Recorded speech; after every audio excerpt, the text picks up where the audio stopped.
Luego dijo Jesús a sus discípulos: Habéis oído el mandamiento: no cometerás adulterio. Pues yo os digo, el que mira a una mujer casada deseándola, ya ha sido adúltero con ella en su interior.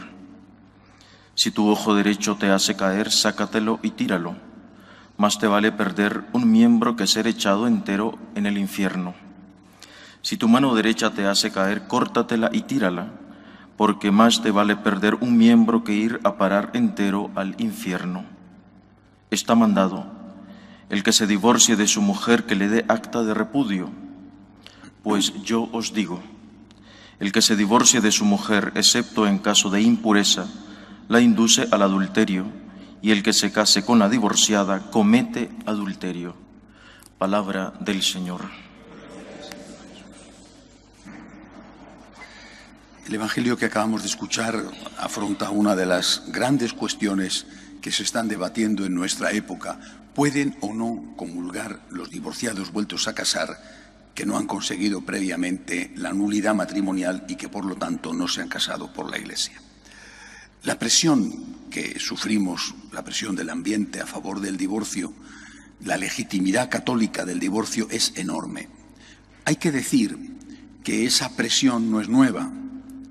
No es nueva porque en la época de Cristo el divorcio era algo aceptado en la sociedad judía y no digamos en la sociedad romana o en la sociedad griega. No es nueva hasta el punto que después de esto los apóstoles van a decir, alguno de los apóstoles va a decir, si esto es así, es decir, si no podemos divorciarnos, repudiar incluso, que era un divorcio exprés, si no podemos repudiar a nuestras mujeres, no merece la pena casarse, va a decir uno de los apóstoles. Jesús no cede y no dice, verdad, os estoy exigiendo mucho, en fin, esto es un ideal, algo que hay que intentar, pero si no se llega, no pasa nada. Jesús no cede. Dice, pues si no te merece la pena casarte, no te cases. Que a lo mejor es que el Señor te pide que hagas otra cosa y que te consagres a Él por el reino de los cielos. Pero no cede Cristo. Y repito, la presión era ya entonces, ha existido durante toda la historia de la Iglesia. Recordad un ejemplo famoso cuando el rey Enrique VIII de Inglaterra quiere casarse con una de las damas de la corte y divorciarse de su esposa, la hija de los reyes católicos, Catalina de Aragón. Y como el Papa no le da la nulidad, rompe con la Iglesia y funda su propia Iglesia, la Iglesia anglicana. Antes de esto, en la época de Jesús, el caso de Juan Bautista, cuando reprocha a Herodes que se haya casado con la mujer de su hermano, que todavía estaba vivo el hermano. Es decir, siempre ha sido esto un motivo de problema. Y la Iglesia nunca ha cedido. ¿Por qué? La Iglesia no es misericordiosa.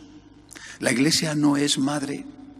Cuando la Iglesia dice no a que un divorciado vuelto a casar venga a comulgar, ¿es que está siendo dura? ¿Es que ignora la Iglesia la necesidad que tiene ese divorciado de comulgar? De forma habitual o puntualmente, el día de la primera comunión de su niño, por ejemplo, o el día del funeral de su mamá. Bueno, es decir, ¿ignora la Iglesia eso? ¿Es tan cruel y tan dura? Lo que pasa es que la Iglesia tiene siempre en cuenta dos partes y no una. Está el divorciado, pero también está Jesús. Jesús es una persona. No estamos hablando de esta Iglesia cruel, priva de un alimento a un hambriento, priva de una bebida a un sediento. Qué cruel, qué malvada, qué madrastra, en lugar de que qué madre. Estamos hablando de que la Eucaristía no es un alimento, no es una bebida, no es una cosa, sino que es una persona, es alguien y no algo. ¿Qué diríamos nosotros si nos encontráramos con una persona que ha violado a una jovencita? La siguió, la conoció, la siguió durante varios días, le gustaba, se había, entre comillas, enamorado de ella, entre comillas, tenía pasión más que verdadero amor y le pidió relaciones, ella no quiso, y la violó. ¿Qué diríamos? Diríamos, hombre, es que él tenía necesidad. Es que hay que ver ella qué poco amable fue. Él tenía necesidad. ¿Diríamos acaso eso? Seguro que no. A ninguno se le ocurriría decir, hombre, es que él tiene unos derechos, se ha enamorado de esa chica y por tanto tiene derecho a acostarse con ella. ¿Verdad que nadie diría eso? Todo el mundo diría, es un violador. Esa muchacha tenía todo el derecho a decir que no y la han violentado. ¿Por qué pensamos así? Y pensamos con razón así. ¿Por qué? Porque tenemos en cuenta no solamente las apetencias de él, sino también los derechos de ella, que priman sobre las apetencias, no derechos de él. La Eucaristía no es un derecho, es un don. Y ninguno la merece, ninguno.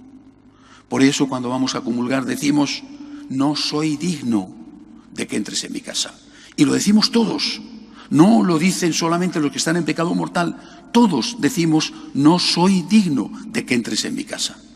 Cumpliendo un mínimo de condiciones, estar en gracia de Dios y aceptar las enseñanzas de la Iglesia, seguimos sin ser dignos, pero podemos acercarnos a la comunión. Si no entendemos esto así, estamos haciendo de Cristo una cosa que tiene menos derechos que una persona. Leía el otro día uno de los libros de Chesterton que más me gusta, su biografía, su autobiografía, y decía Chesterton, una vez que se hizo católico, decía, no quiero una iglesia que me dé la razón cuando estoy equivocado. Quiero una iglesia que me dé la razón cuando tengo razón y que me diga que estoy equivocado cuando estoy equivocado. Eso es lo que hace una madre. Una madre no dice a su hijo, ¿te quieres drogar? Pues drógate. ¿Te quieres emborrachar? Pues emborráchate. Porque como eres mi hijo y te quiero mucho, toma dinero para que te emborraches, toma dinero para que te drogues. ¿Que quieres matar a alguien? A ver, yo colaboro contigo. Eso no lo hace una madre. Una madre le dice a su hijo, hijo, no te puedes emborrachar, tienes que cumplir con tus obligaciones, tienes que estudiar o tienes que ir al trabajo, no puedes drogarte. Eso es lo que hace una madre. ¿Es cruel una madre cuando le dice a su hijo, no te emborraches? ¿O es precisamente una auténtica madre? ¿Por qué despreciamos, insultamos a la Iglesia cuando nos dice que estamos equivocados cuando estamos equivocados? Lo que tienen que hacer algunos es fundar su propia Iglesia. La Iglesia católica está basada en la palabra de Dios. Y esto es intocable. Nadie puede corregir a Jesucristo. Y el que pretenda corregir a Jesucristo, que funde su propia iglesia. Si hay miles de iglesias, pues una más. Seremos amigos, hermanos separados, pero la Iglesia católica está basada en Jesucristo y está basada en la palabra de Dios. Nosotros tenemos que respetar a Cristo, obedecer a Cristo, amar a Cristo y de ahí sacar todas las consecuencias. Que Dios nos ayude. De pie, por favor.